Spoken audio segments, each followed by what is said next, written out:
ละบ่ต้องอายดอกเด้อลาสารภาพมาสาสิลดโทษให้ครึ่งให้ครึ่งละบอกกะเด้อว่าคิดถึงยอมรับสาว่าหักอายอย่าเก็บไปแม่นพูดเดียวเด้อละนะเด้อนางเด้อเด้อนางน้องค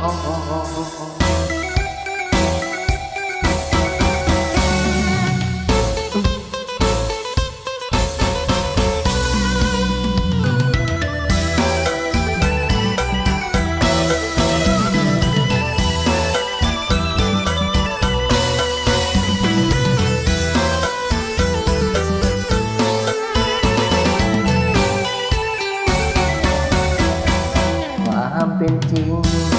นั้นเป็นสิ่งไม่ตายเรื่องของใจใครกันห้ามกันละน้องรักก็บอกถึงก็บอกคืออายเห็นมองตรงนุ่มรับเจ้าละน้องเฝ้าคิดต่อใจตรงกันความสัมพันธ์คบกันก็มาเนิ่นนานห่างไกลกันทุกวันส่งไลน์ไปหาคอยถามไทย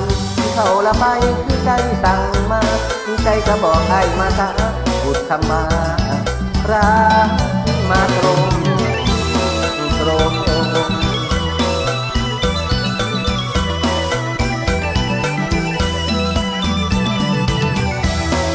ตรงใจไว้ให้เธอเบิดใจโดนแล้วหูบอตรงใจไว้ให้เธอเบิดใจก็โดนแล้วหูบอต้องคือต่อคำว่าจากเจ้าให้เธอบอกแน่นะถ้าใครบ้างก็บอกให้เธอสาวเป็นแฟนกันขอยอมรับสาว่าหักใคร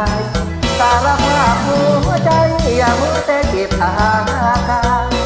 ใจคนลุ้นมันวุ่นอยู่ทุกวันอยากได้ยินว่ารักกันสร้างความฝันร่วมกันสองเราเฝ้าสานว่าหักใคร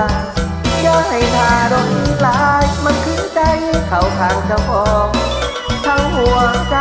ไอ้บ้องมีไผ่ไว้เพื่อสำรองผู้เดียวแข็งคือน้องเราเจ้ารับรองให้คำยืนยันหักกันกระบอกกันเด้อล่ะหักกันกระบอกกันเด้อล่ะคนตาเธอพร้อมละใบว่าค่อยๆข้างหูกระไดเด้อล่ะพี่โรบอกตะโนบอกไอ้ตะโนบอกตะโนบอกไอ้ตะโนหัวใจมันรอ